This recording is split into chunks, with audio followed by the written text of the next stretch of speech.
have a very well-developed sense of touch. All mammals, all big cats have well-developed whiskers. And this comes from their time when they were running around in the dark for 160 million years.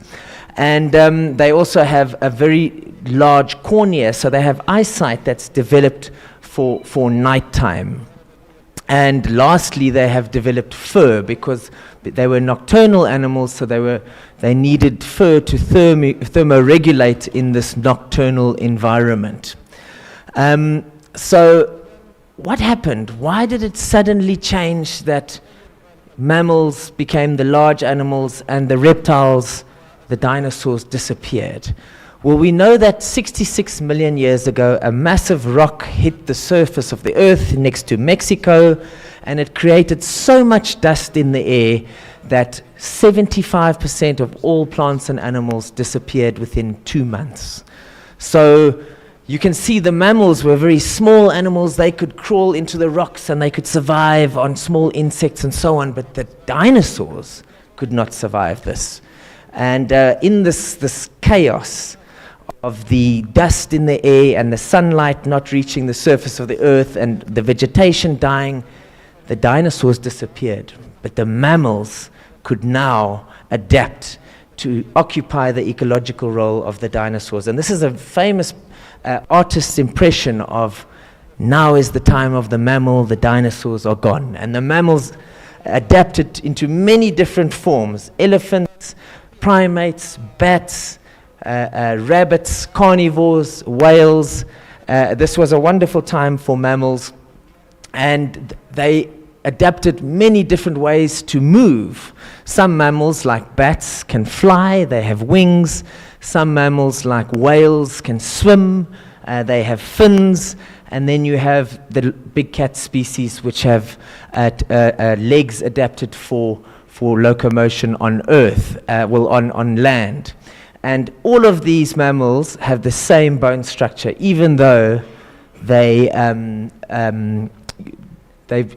live in completely different environments. And also, if you look at their teeth, they adapted many different kinds of teeth. The large carnivores have very well developed canines. Whales have adapted their teeth to filter out plankton from other kinds of food. All the herbivores have these well-adapted molars so that they can crunch vegetation. And some mammals have completely lost their teeth. They only have a well-developed tongue to pull out ants and termites from the surface of the earth. So it's a very interesting time, and during this period, the carnivores adapted.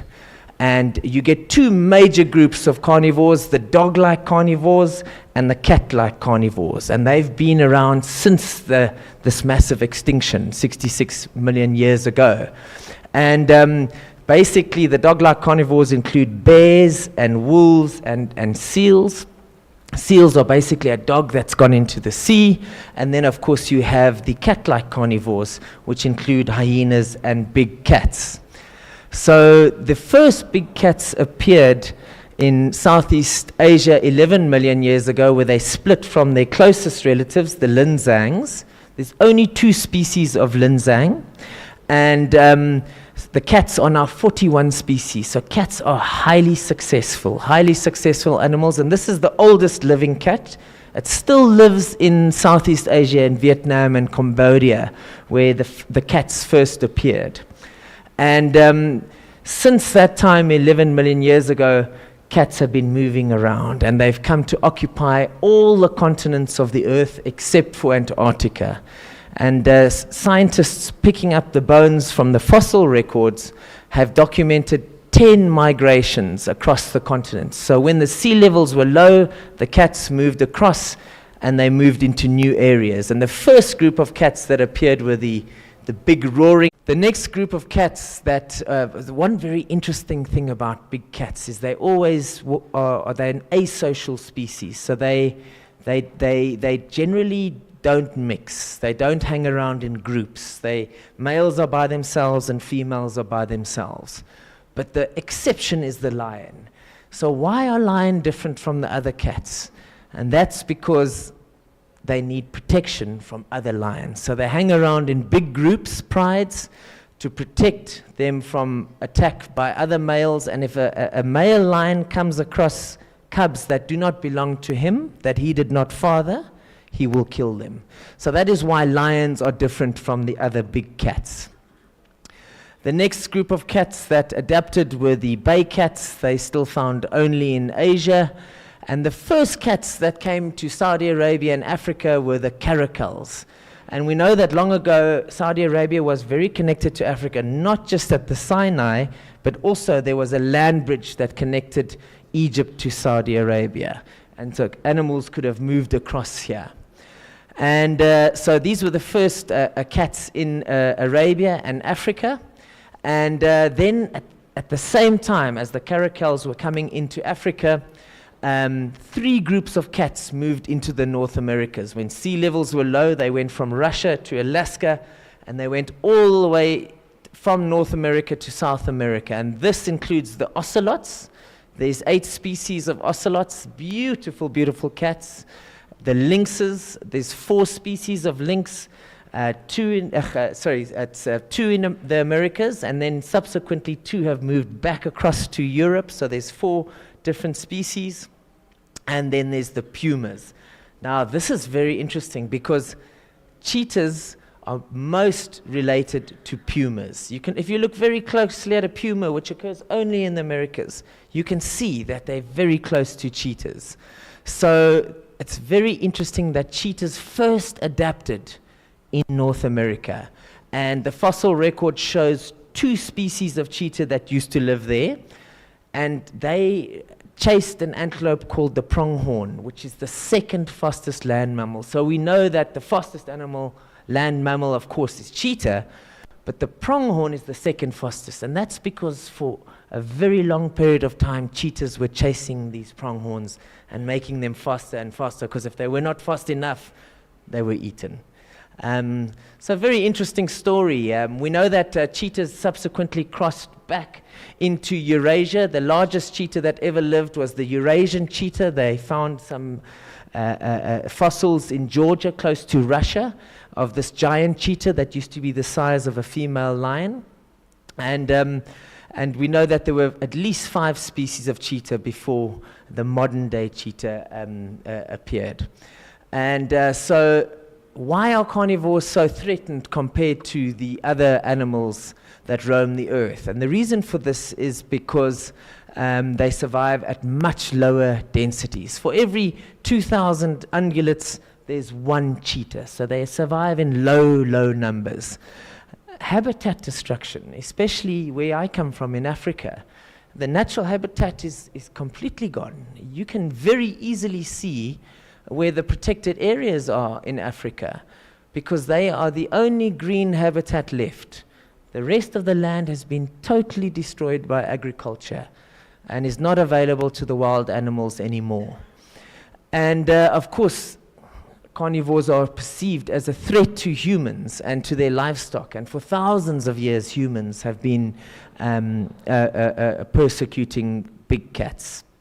And of course, they have very large spatial requirements. If you look at even some of the biggest protected areas in Saudi, UBM, for example, 1 cheetah can roam the whole of UBM. And so this is where we learnt in Africa, because we don't have big reserves like UBM. We have to fence. We have to fence our habitats in Africa to prevent the cheetahs moving into the farmland. Because if humans and cheetahs mix, it's not a good end result. The farmers don't want the cheetahs on their lands. So also humans have for hundreds of years, thousands of years, wanted big cats as pets, especially when they are small. They're very cute and cuddly, and there's a massive illegal trade in a lot of big cats, including cheetah. And, 2 of the cubs haven't made it. We've seen this trade in Somalia. These 2 haven't made the long journey. are already dead. These are the Somali police who confiscated from the confiscated the cheetahs from the illegal smugglers. This is Dr. Nejat, who's now working for the Yes, I'm gonna be in. Okay. So she went and saved these 15 cubs that were confiscated by No the problem. police. I'm okay. Yeah. Okay. So the one in the front is okay. And she even managed to save this one here that was almost dead when we first came across it. You can see its heart is still beating. So this illegal trade, everyone wants these small cubs, but the problem is when they get bigger, they eat 15 kilograms of meat every 3 days, so they become too expensive. So why are big cats important in the environment? It's because they regulate prey populations. So they play a very important role in preventing too much grazing, too much browsing, so that the vegetation doesn't become destroyed by the herbivores. And cheetah are very important because they eliminate weak genetics. So if they see animals that are weaker, not strong enough, they hunt them down, and so they keep the genetics of the prey animals strong. So Saudi Arabia is a very exciting place for cats. 15% of the world's cats occur in Saudi Arabia. We know that there's still populations of caracal and sand cat and wild cat. And thanks to the wonderful work of the NCW and the ambitions of Saudi Arabia, soon the cheetah will be roaming the deserts of Arabia. And of course, hopefully we will have the leopards back soon as well. Thanks very much for the opportunity to speak today.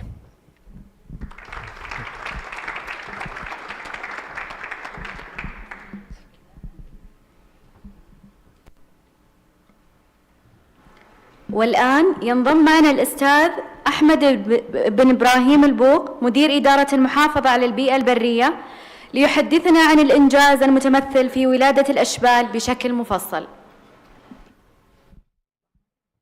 Cubs of cheetahs in details about this issue.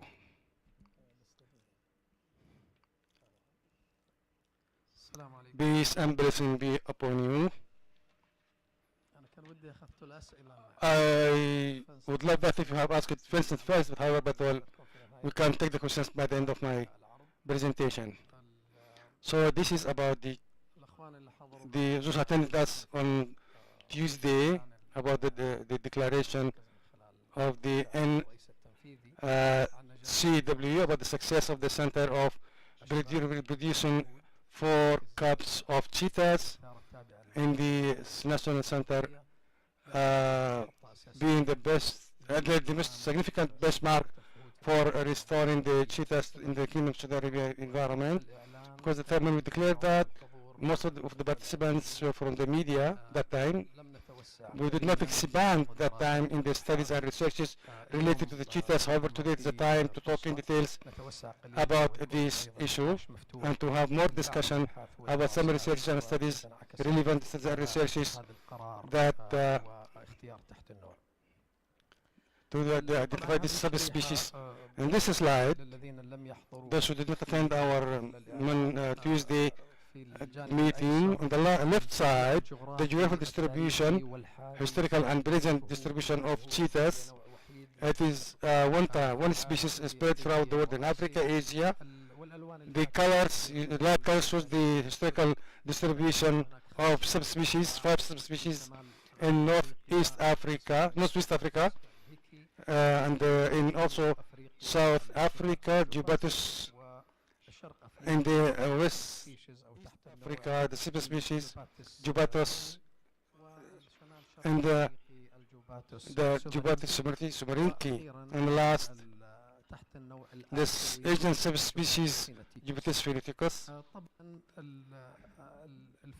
The cheetahs around the world were exposed to injustice or to, during the past century, they only limited, or as you can see, or concentrated, as you can see in the map, from 90% of their geographical distribution, the historical distribution. Now they were limited to, in the dark colors, in these groups, which is now are available in very about 7,000 cheetahs under the different subspecies, already mentioned subspecies. Such decline in the numbers is because of three major reasons, which are lack of the habitat. Dr. Faisal talked about that before. Lack of the habitat and the lack of breeds and illicit tracking of the in this species. This lead to decline number of cheetahs to more than 90%, considering their previous geographical distribution. Cheetahs in the Arab Peninsula, there is some records, mainly that shown in the map either in Yemen or Oman, 1963, 77, in Iraq and Jordan, 48 and 58. In the case here also there is a record in 1926, the first quarter of the previous 20th century, and in the picture in the left side of the right side of the slide shows in the Bedouin in 1926, the German photographer took this picture, lived in the northern part of the KSA at that time. The cheetahs, as you know, and many might know that they were inscripted in these rocks. This inscription, which are historical evidence, dated back to thousands of years, such as in the Jubba site, and Rata wal Manjur in Duebis, in Ha'il area. All this are part of the UNESCO heritage list, and found shortly will be joining this international or global heritage list. This is an inscription on the clay, shows the cheetahs in the upper side of the painting, so that these cheetahs were spread throughout in the Arab Peninsula. Also, the rock inscription is not only about cheetahs in the past, but also depict or illustrate some praise that used or consumed by the cheetahs. This chronography of the existence of cheetahs in the rocks inscription, also associated by some writings of travelers from the mid of 19th century, 1848, the Finnish traveler Wilhelm, and also the German traveler Newton in 83, and the Switzerland Swiss traveler and German traveler Jesuan, to whom we refer some of the photos of cheetahs in the northern part of the kingdom, in Tabek area. And the center has also conducted some interviews or meetings to know or to document some of the narrative memories or narrated memories of the old people. وتبين هناك بعض الإشارات أو بعض كبار السن إما أنهم يتذكروه أو ذكر لهم في مناطق محددة تم تحديدها وتعيينها منذ تقريبا منتصف القرن العشرين 1941 امتدادا إلى الربع الأخير من القرن العشرين عام 1982، أي أن الفهود انقرضت قبل حوالي أو أكثر من 40 عام في المملكة العربية السعودية. ولكن هناك كما تلاحظون فجوة كبيرة جدا ما بين النقش على الصخور وبين هذه البيانات.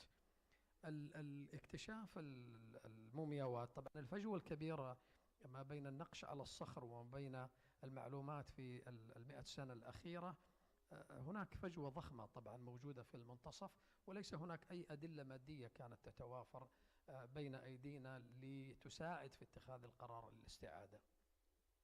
اكتشاف المومياوات للأمانة هذا الاكتشاف يعني تعزز، هناك مساعدات حصل عليها. It was due to the assistance provided by many locals whom we would like to thank, and our colleagues or the field workers would like to thank them also for this success. Mr. Talal Shalagi and Farhan also. Some of them, some of our teamwork are residing in the field. Money to do this work.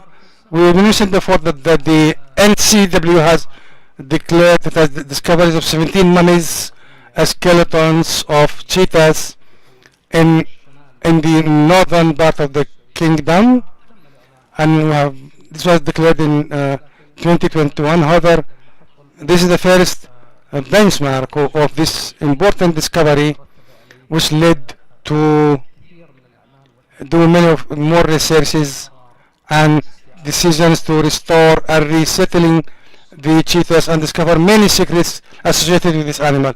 Today, the whole discovery became a program for the NCW to trace not only the historical life of these animals in the Arab Peninsula and to provide deep understanding about them, but however also at present there is so many species of bats and birds and reptiles that uses the whole environment in the high temperature desert area. The field work led by Mr. Saleh Al-Amri and his teamwork and my colleagues at the wildlife department, they did some surveys for more than 100 caves and discovered so many more species, samples, specimens, either mummies or part of mummies or skeletons, some complete skeletons and part of skeletons, and some skulls. All in all, about 63 samples of cheetahs. What does this mean? Having this plenty of different types, species of cheetahs, of different species, this discovery proves that if these caves were the environment for the used by the cheetahs before their extinction in the northern side of the peninsula, this is the first discovery for the first types of cheetahs using the whole area as part of their life cycle for their living. There is also many studies conducted about different species at the whole represent some areas for hunting. It's very deep, not easy to access. However, what I'm discovered in the northern side of the kingdom, we believe that have some geological peculiarity or environment specificity. The center, after the 2022 discovery, have communicated with Saudis and foreign universities and other researchers, local and foreign researchers, to work on this discovered mummies, to understand their secrets and to discover more facts that will respond to many questions. So these samples facilitated our response to the work of these questions. There are so many sophisticated technologies that we have used, like 5 types of technologies used. For example, as you can see here on the slides, the estimation of age when these animals extinct and extinction. So we use the carbon C14, carbon 14 and also going to talk in details about these technologies, and also the DNA analysis to identify the subspecies of these animals in the northern part of the kingdom, and also we managed with the support of the researchers from the kingdom and from abroad, managed to extract the DNA and do more analysis and reach into some results. Also using the X-ray and the CT scan also. This helped us to provide complete picture or image of the skeleton of these mummies in a very accurate way, which can be measured. In addition to CT scan image, enabled us to do some 3-dimension models and to take some measures, accurate measures, and to read these measures accurately and to reach into some conclusion that will deepen our understanding of the reasons of extinction of these animals. Also using of the microbiome microbiome, the microbiome, about the age estimation was more than 1,008 years, and the recent mummy was 127 years old. What does this chronology? This means that there is continuity of the existence of cheetahs as a indigenous specimen in the Arab Peninsula, particularly in the northern part, before 4,000 years till date. And what I might recall, the slides we showed before, in which we refer to the Western travelers and the memories of the old people, we can understand that this cheetah's continuity has been proven or extended before 4,000 years till before less than 40 years.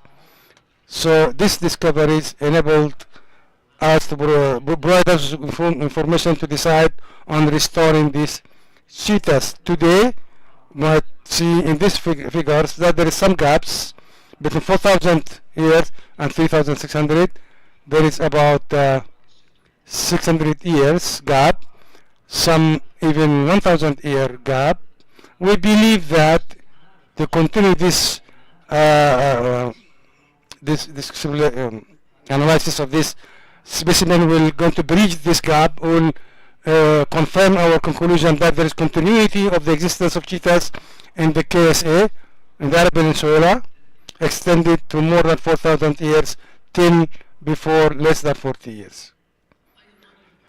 Also, the genetic analysis, our team managed to extract the DNA, and in cooperation with specialized centers, because the extracted samples of the mummies are historical samples, so they are very delicate. So we need to cooperate with some universities in Finland and Austria and King Abdullah University and experts from other universities, including the King Saud University and our colleagues in the center.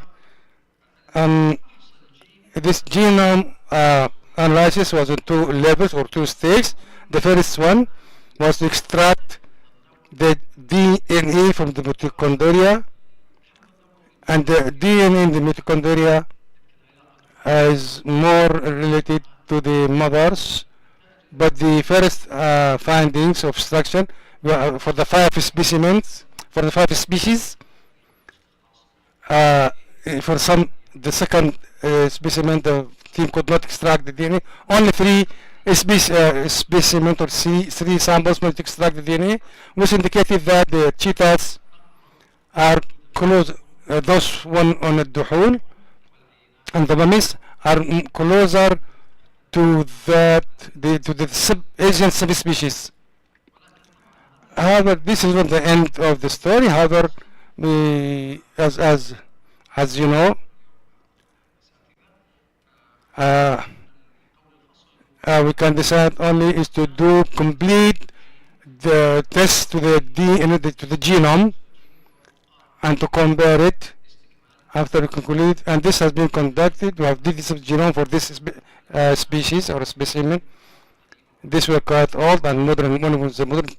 Two old species indicated that the subspecies that was in the northern is closer to the North African subspecies, and the recent and the modern species was the Philitocos, the Asian Philitocos. What does this mean?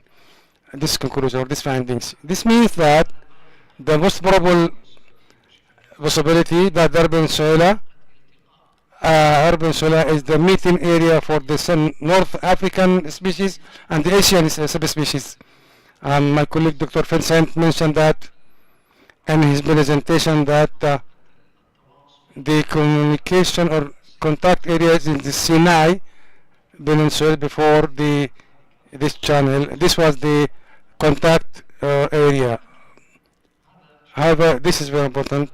However, when this meeting occurred, when was that?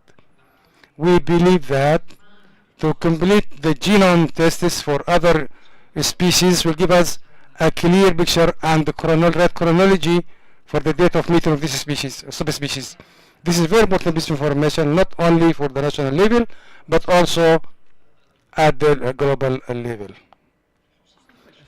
The CT scan, traces, and X-ray.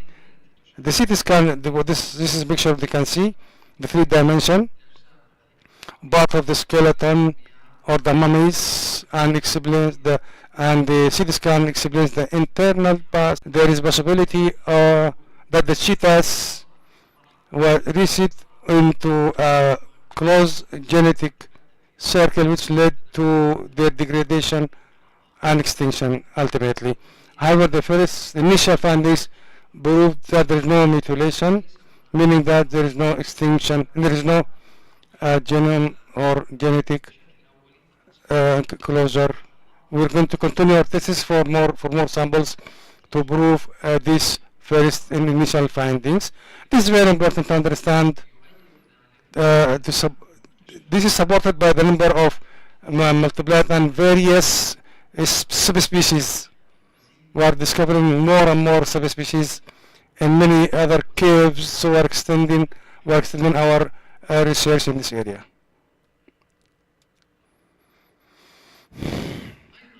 Also, before moving to this, I would like to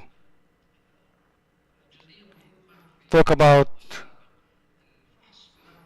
the 3-dimension and using the X-ray proved that this will give us an opportunity to take some samples and do some tests on the neuro cells to understand the physiology aspects better, and if there is any morbidity issues in the viscera of these animals. Also, the mummification situation of these mummies were in the best situation or condition from the human mummies by the ancient Egyptians, particularly the human mummification. They extract all the abdomen for the mummy, if the body needs to be mummified, where the natural mummification will have these parts. This is very important. The microbiome, one of the important tests. We took some samples from these animals' abdomen, and we are conducting some tests, microbiome tests. This will provide us more physiological details. This is, of course, important to understand whether there is some diseases and if there is any type of microbes inside these animals, these cheetahs, during the life cycle of these animals, cheetahs. Also will help us to also to develop or to improve the resettlement program for these cheetahs. Identifying the subspecies. How we decided to identify the subspecies. The National Center has worked to identify the subspecies and started doing the breeding program and succeeded in having four cubs as declared last Tuesday. We have 5 criteria for the teamwork. The teamwork, of course, is very huge one. I'm going to talk about them before I conclude my presentation. And the criteria followed to decide the subspecies, the scientific criteria, after elaborate discussion. First, the gene proximity for the discovered subspecies. This is one of the important criteria, and also the proximity of this environment. Third criteria, having sufficient resource to provide the breeding nucleus. I cannot launch program for breeding for subspecies that does not exist, in few numbers only, or exist in few numbers. And then fifth criteria, contribution preserving the identified subspecies, not at the national level, but also at the global level. This is one of the objectives at the long term.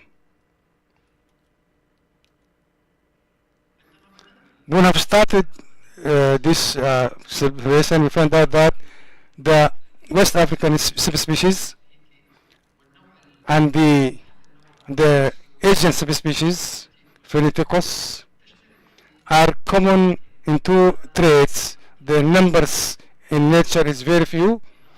In the recent scientific were produced in Iran, where they were 43 only.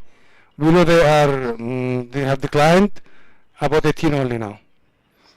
So it's not feasible, unfortunately.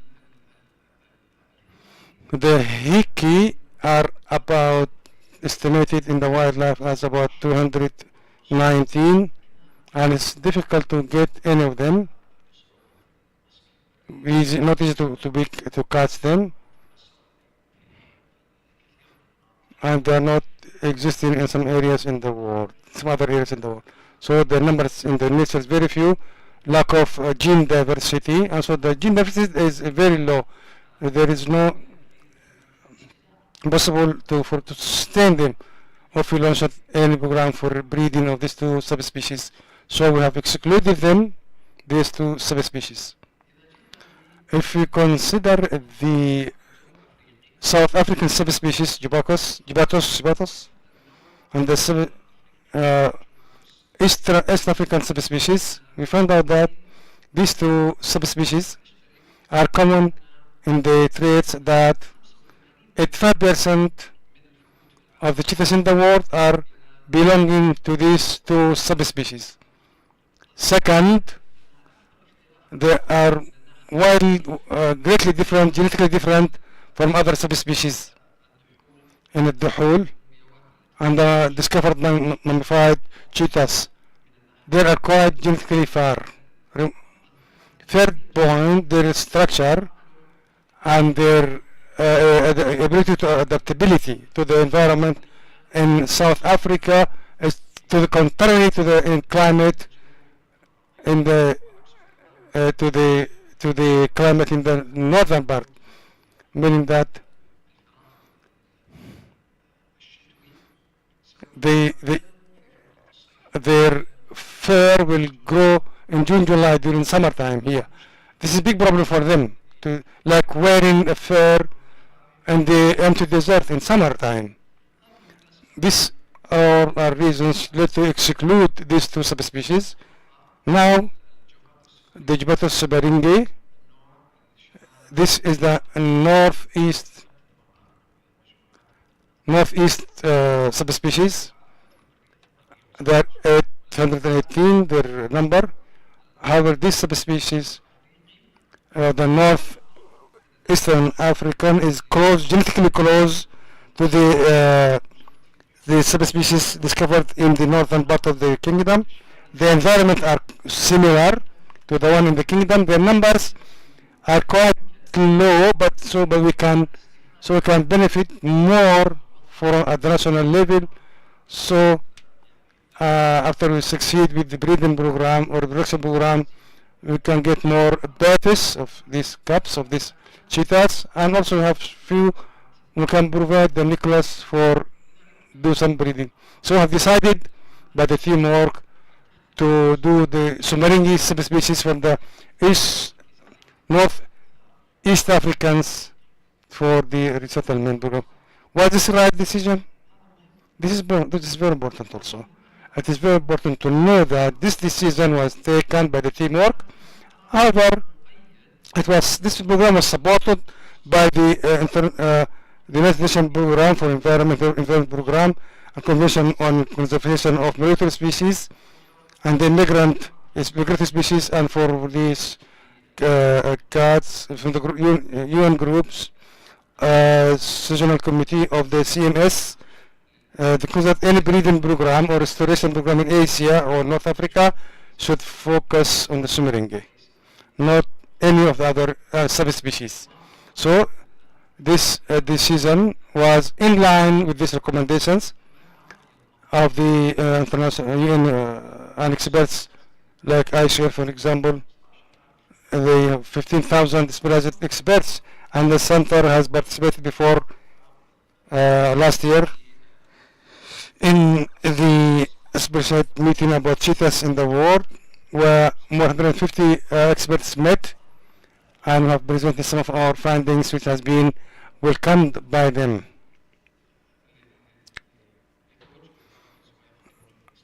For restoration program or settlement program. The research, are we going to stop now? The research are going on, and one of the research that conducted by the center today is how this mummification, how the natural mummification happened. One of the important research we are doing now in the center is that the reasons behind this natural mummification are define the lineage between the discovered subspecies. We have this 63 samples we discovered. We are expecting to get more, to find more examples to understand the lineage relations, and we're going to publish these findings in the world-known journals. This will provide very important information about the genetic richness of cheetahs, and also the geographic distribution, which will support the program of restoration or resettlement, because we are expecting that to have to find 10 kilometers radio. There is some relation, but how far these relationships are interrelated. All this data is very important, but as a National Center for Wildlife, concerned at the national level, locally and globally, we should have clear vision and mission objectives for the program and roadmap also. Therefore, we have the teamwork working to develop strategy and action plan, national action plan for conservation of cheetahs in the Kingdom of Saudi Arabia. So this is strategy of preservation or conservation and the roadmap for the cheetahs in the Kingdom of Saudi Arabia. This strategy about 100 pages of size and is under printing now. I've talked about this strategy before 2 days, in our meeting before 2 days, when we declared the birthdays of the cheetahs cubs. However, this is very important strategy, because before doing any program or going to breeding or settlement, we need to have to be based on scientific pillars and in line with the global trends in this respect, and also to provide a roadmap for the teamwork. The national strategy depends on 4 pillars. First, establish breeding, and the second pillar, the rewilding and breeding, and the geographic area settlement. The third pillar, resettlement and establish. Third is community partnership and the protection and preservation programs, very important. And the fourth pillar is resettlement and establishment, self-reproducing groups, and sustainable. This is the roadmap. The roadmap starts in 2024. In fact, we start before in 2022, in fact, with the discoveries, but with more discoveries and the genetic discoveries and X-ray, CT scan, tests, etc. This provides us with more information, which enabled our teamwork and this program to draw our roadmap. And I would like to confirm that this roadmap is very important to understand what we're going to do and when we're going to do that and where. However, it is very important to know that we are flexible for any changes that might occur. 2024, the breeding program to establish facilities for to develop this genetically diversified groups and to identify the releasing areas. 2025 to improve the releasing areas, and we have a program for breeding and resettlement for these animals. We have been releasing more than 15 sites in the royal reserves, etc., like in Al-Ula and other national parks and giga projects, in addition to the reserves managed by the NCW. At about 1,200 creatures were reproduced in in the center and resettled each season in these areas.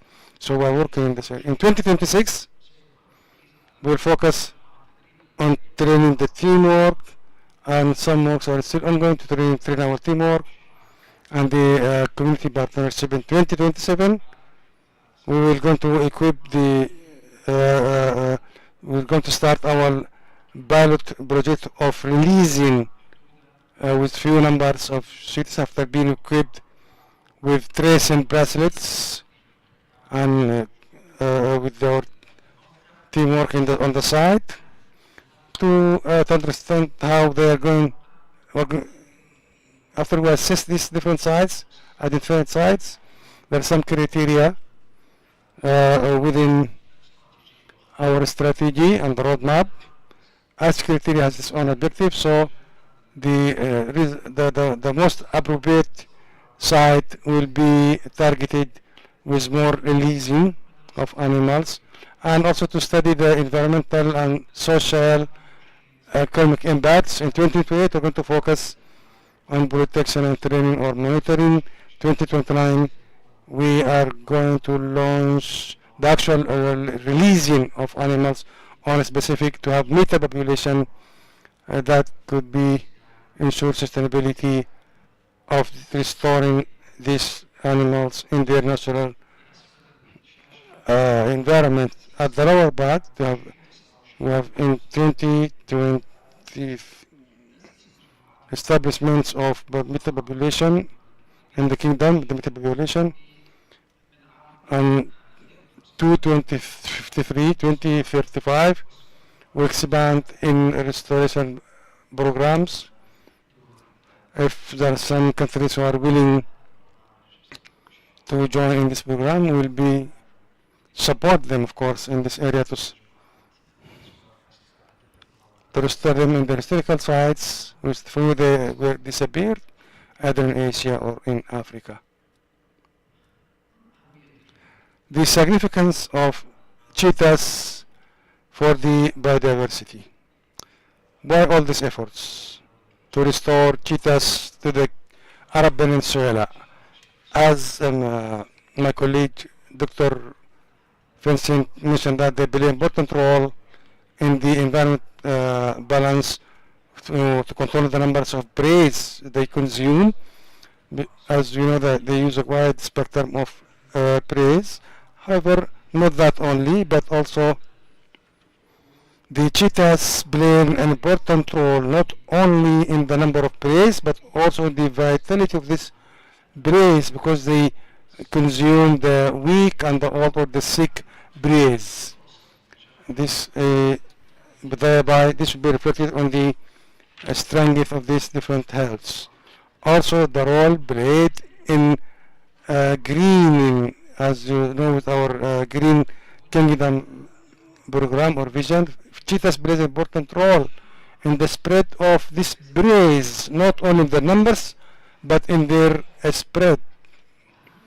And this will be reflected in change the rivers path was disappeared because of bushing. So deers were increasing in their numbers in the Kingdom of Saudi Arabia. The cheetahs, so the cheetahs program is, we have experience in breeding of this leopard, which has been taken over by our colleagues at the Royal Commission. We have also experience in breeding of the lynx. We need to reproduce them, and also the hyena. And we have also new programs for the for the bay cat, some ocelots, and some Arabian wolves. However, the cheetahs are one of the most important breeding programs for the predators. So it's very important to know that It's not a difficult job, but more a special type program. This is the, like, as you can see here, there's lean. They will be fenced, and thus fenced down for a female of this. You cannot let them go like that, just like that, at large. Also, the way of breeding, we took up in this and use the same male or other males that were not released before. It might choose the same male or go to another male. This is one step for the success of this breeding program. After it came closer to the fence of the female, male, the same male or other male, we know that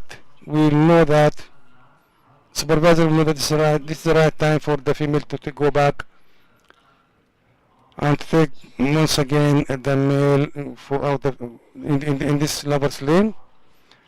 And there are some other more detailed steps. This is in brief what is happening in this breeding program for cheetahs.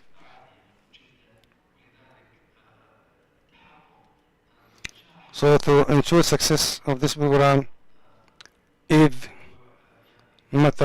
is an important matter, not at the local level, national level, but at the global level as well. This is a photo of previous visit by the teamwork to South Africa.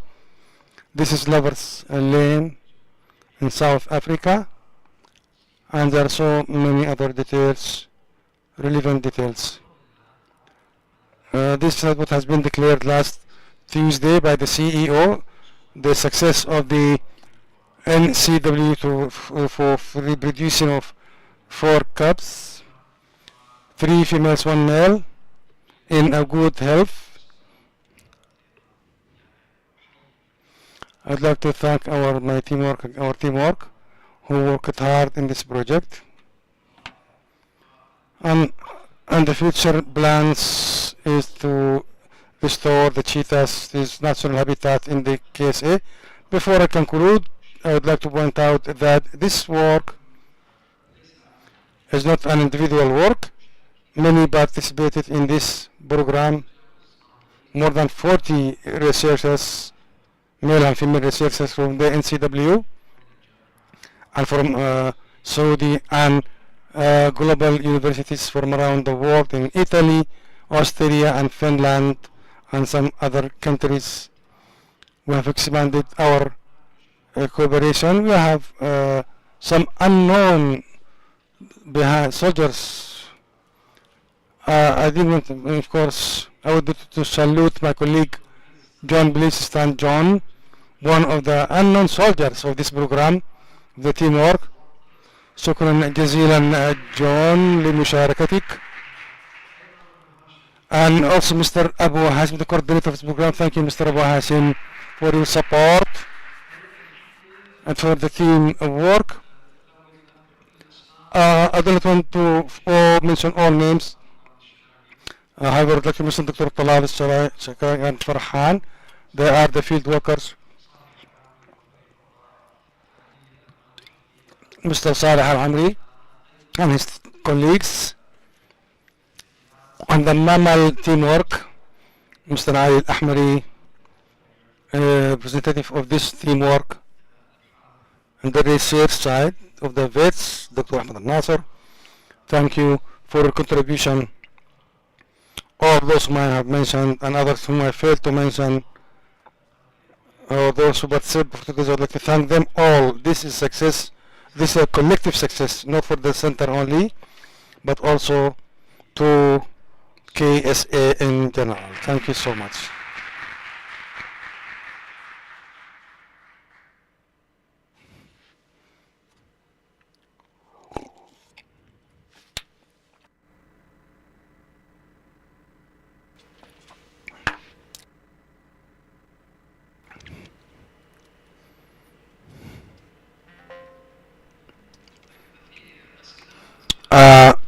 If you have any questions, Dr. Vincent, please go ahead.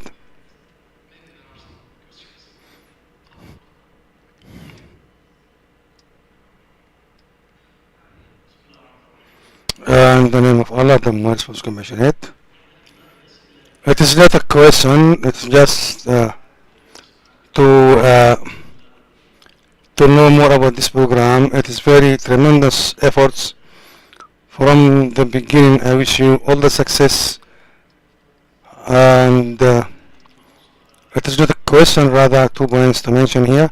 First one is about the before 2 years when you declared the mummies of cheetahs discovered. Were there some initial results on what area this is might be a kind of place for however the resettlement program, or the one person who can speak about that?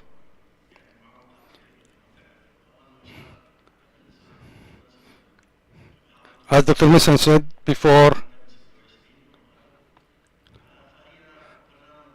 so this this very important program. Pleasure here. We should not rush. We have to develop. What I see, the roadmap is very good, but this treasure need to be provide all environment before we release this treasure. As it is good that you said you have some pilot project for releasing of the cheetahs.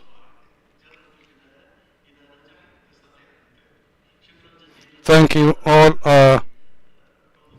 As a member of this center, I'm very proud to listen about this accomplishment, achievement. Thank you, Doctor. Thank you, Doctor.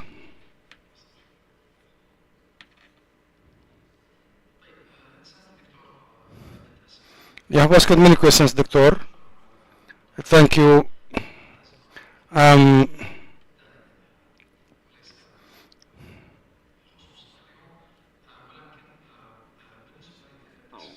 For about calling them as mummies, this is global. They call it natural mummification.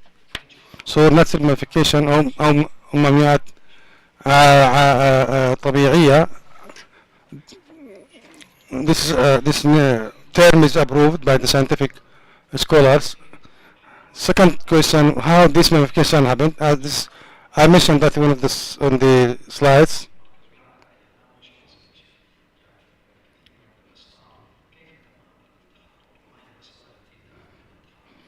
What lead to this mummification? First question: I'm proud of. I do respect your opinion.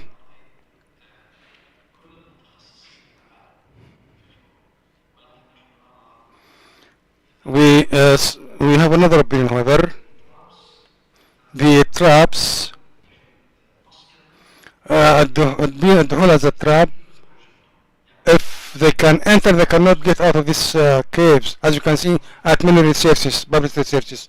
However, at the whole in the northern kingdom, are easily accessible and they can get out of it. Also, the high temperature in summer and lack of trees make it more attractive because of the low temperature, about 24, 22 throughout there. So this is the attracting environment because it has been used till date by different creatures, reptiles or birds or others.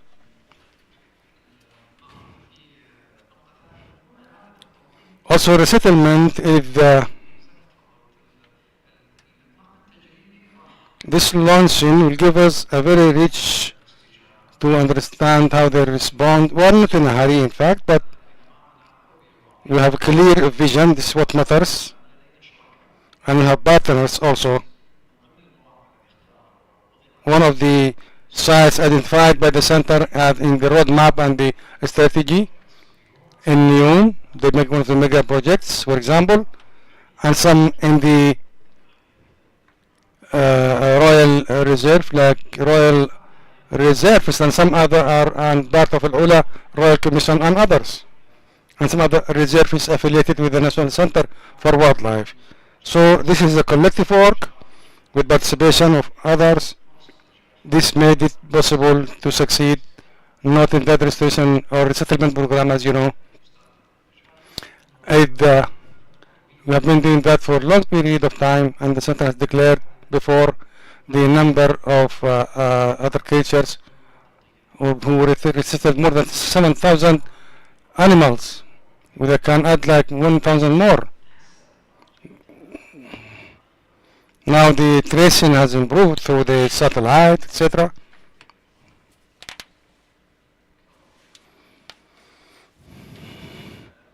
First of all, I'd like to thank you all. I'd like to thank all the teamwork, the center teamwork for this achievement. I believe that the center has achieved many 2 hours. It was about the cheetahs is one of the most important and significant achievements. The center should be proud of that. For example, just that they have been talking to one diver. I asked him about we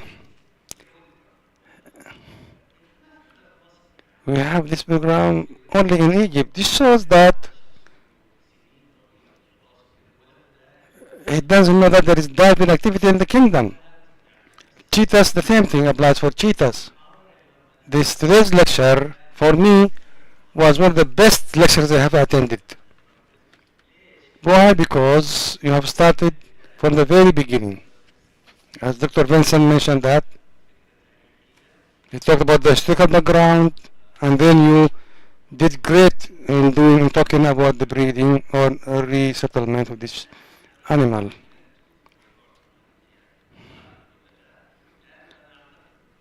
I believe that these animals try to find a place where they can relax. That is where they were discovered in the whole area. What I like most, before 2 days I attended the lectures for 2 days.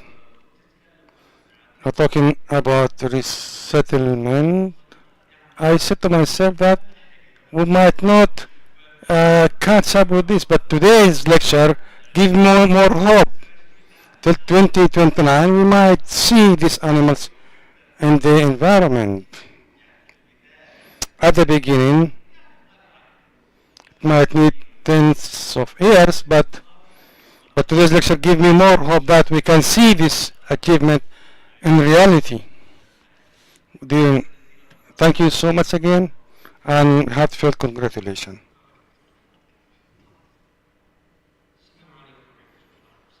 Bisa bersembunyi.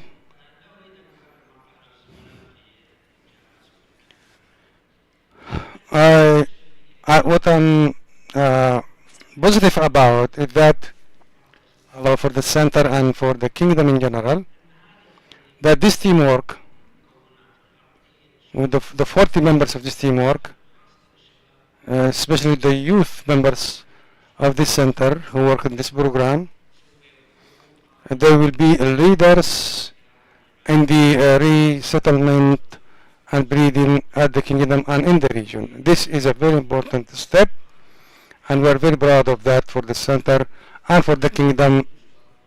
We hope to see that the sea cheetahs and some other creatures in these reserves, natural reserves. Thank you, Doctor. Just to comment on what you said, and I forget to mention that the wonderful teamwork, Dr. Abdul Salim, expert in the DNA, he is with us today, Dr. Muhammad Al-Muqairi, and my colleagues, our colleagues here, males and females, Miss Hussa, and also King Abdullah University, and the experts from around the world. As you know, as you said, Doctor, the center is depending on transfer of knowledge. This is a major pillar of the center activity, and they also male and female youth. They did a great job. Some were in South the Kingdom, some others are in scholarship abroad. I would like to also congratulate them. Yes, Thirdly, one of our sisters and daughters and youth who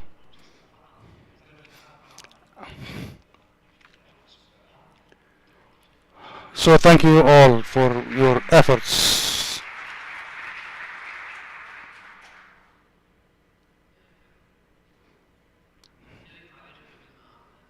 Any comment before we conclude? Any questions?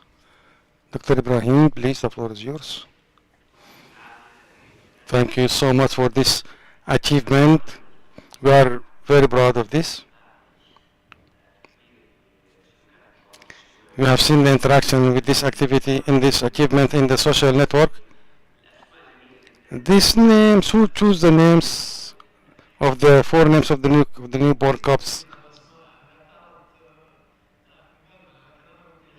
I'd like to salute our media team at the National Center for Wildlife. I'd like to salute them. Number of the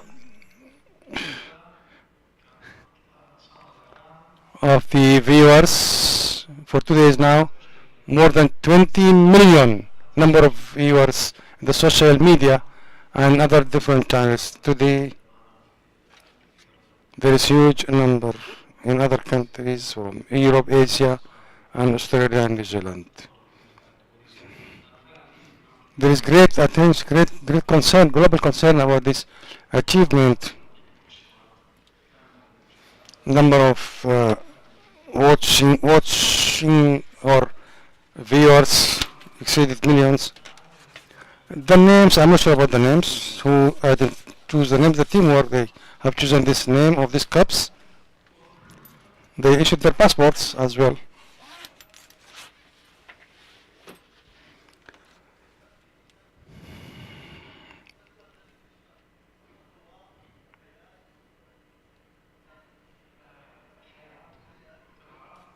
Hayat, Thawab, Kashma, and Fahda, they are the names of these cups.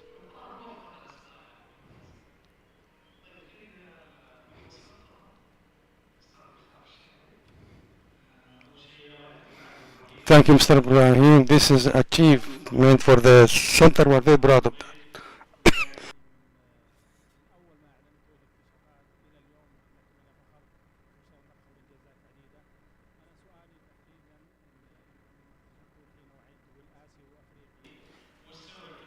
You talked about some Asian and African subspecies, and I think this is the only area in the world where two subspecies were met. Is it so?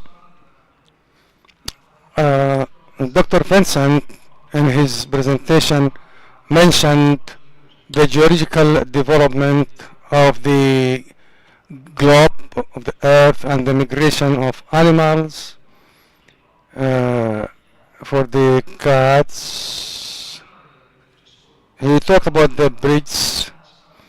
There are so many reasons for the immigration. Could be for the migration of or the movement of the brace, could be the nomadic species. This makes the reason behind the movement of predators. Also the natural change in the globe, like the drought, heat, etc., makes some groups move from one area to another, depending on the abundancy of prey. Meetings between Asia and North Africa. This is first time. Today, however, till date, this is the only place where these two subspecies met. Till new discoveries arrives.